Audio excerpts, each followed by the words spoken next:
I'm going to kill two questions with one because they're really the same answer. What advice would you give a dentist considering an associate in their practice?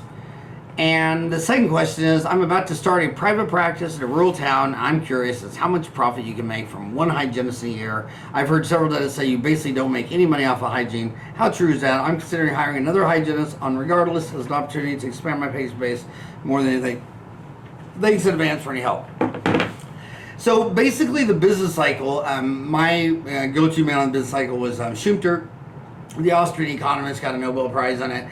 The business cycle is because humans make all the decisions, and humans are a wild animal. They're Homo sapiens, and I know a lot of people don't like to think that they're an animal, but they are, and they make all the decisions. And if you get into you go buy a rental property and turn it into an Airbnb, and you're telling everybody that you're making money.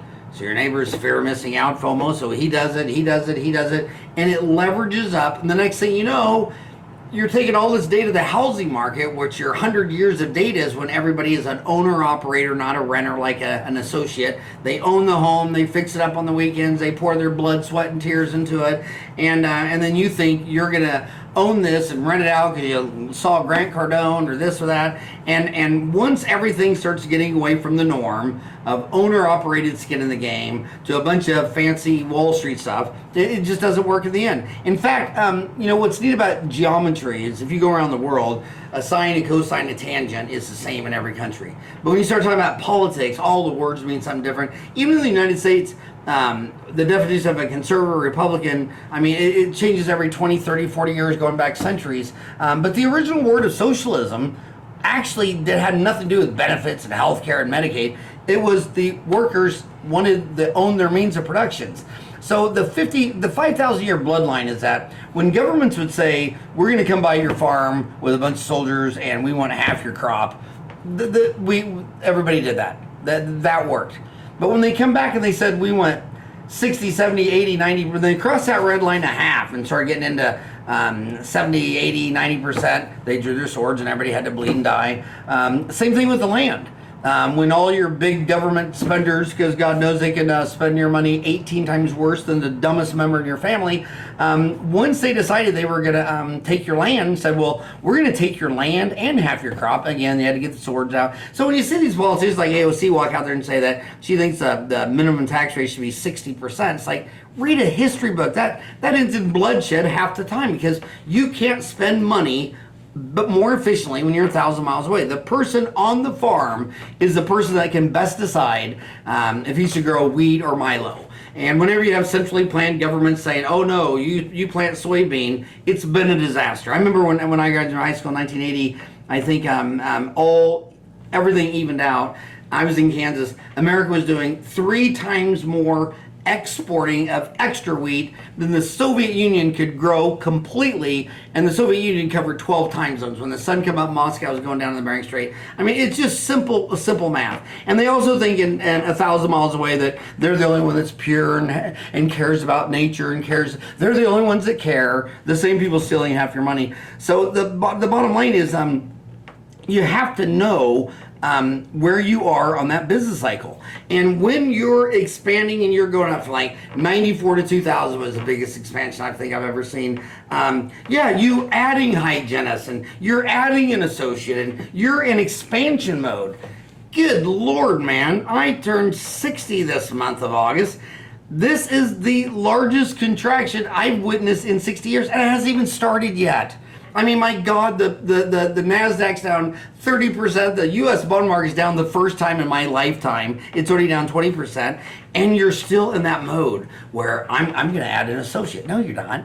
You're going to start working harder. Just work harder. You're thinking about adding a hygienist? Hey, I got an idea. Why don't you do a damn cleaning? Your assistant sets up the room for $20 an hour. Why pay a hygienist $40 to do that? She seats the patient, does all the stuff, takes the x-rays, then comes to get you, and then you go in there and you measure. So she records the deal, and then you get to bond and scale, and you're scaling and all that, and you're doing the exam. And while she's going to the next room, and she's breaking down that room, then she sets up the next room, then she's setting the next patient. So that expanded hygiene with just one dentist and one assistant, as you're facing a $32 trillion deficit, a war going on, who knows what China might do. I mean, you had a pandemic, and your leverage of this $32 trillion of federal debt. I mean, these are just crazy times, and it's going to always trend towards the mean, the Buffett indicator, where all the stocks within a country, like say the Russell 2000,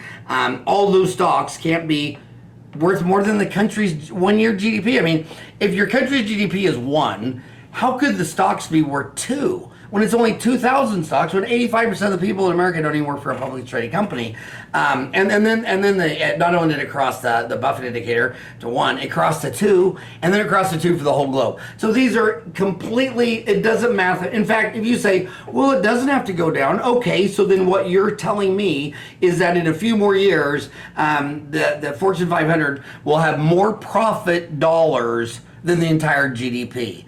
That doesn't even make sense. I mean, you can't even say that with a straight face. So yeah, so what trends up, what goes down, because crazy monkeys who lost their tails are making all the decisions. So we have the business cycle. It's 2 steps forward, 1 step back.